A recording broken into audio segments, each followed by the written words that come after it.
Yo! What's up? Another day, another food gala na naman tayo dito sa San Pedro City, Laguna. Andito tayo ngayon para tikman ang legendary since 1986 na Mami ni Utoy. Kaya ano pang inaantay nyo? Let's go!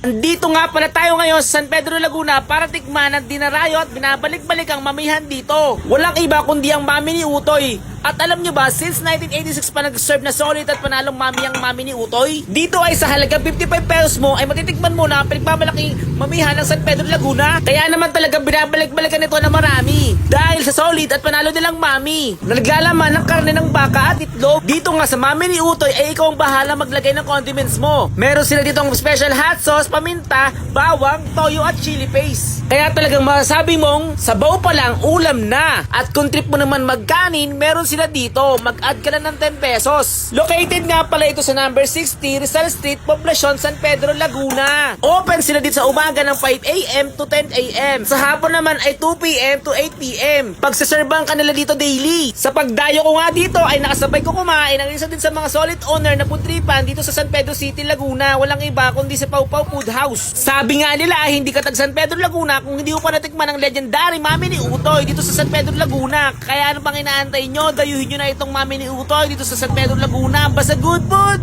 Get me! Tikman natin yung ano lang Mami boy. Yung Mami nila. Yung panalo sa laman.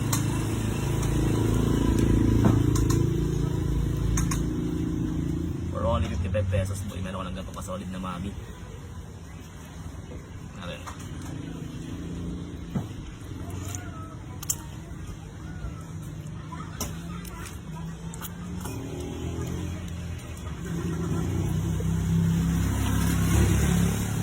Sir, saan po nagsimula si Mami ni Utoy?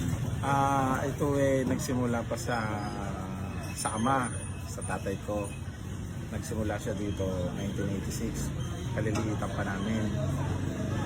Dayo lang ng paghahanap buhay dito sa San Pedro tatay ko hanggang sa unti-unti na nakilala yung mami. Kailan siya nagsimula? 1986 siya dito nagsimula dito sa San Pedro, nakakariton. Bakit ba dinadayo si Mami ni Utoy? Siguro sa tao na rin gusto nila yung lasa at siguro sa makikisama ganun. Saan ba located si Mami ni Utoy? Sa Located? ang Mami ni Utoy dito lang sa Rizal Street, bayan ng San Pedro. Anong oras po bukas si Mami ni Utoy? Sa umaga 5:30 ng umaga hanggang alas 12 ng tanghali. Tapos sa hapon alas 3 hanggang 7:30 ng gabi. Inaanyayahan ko po kayong dayuhin ang pwesto ko rito sa Rizal, ang Mami ni Utoy. Dito lang po sa bayan ng San Pedro.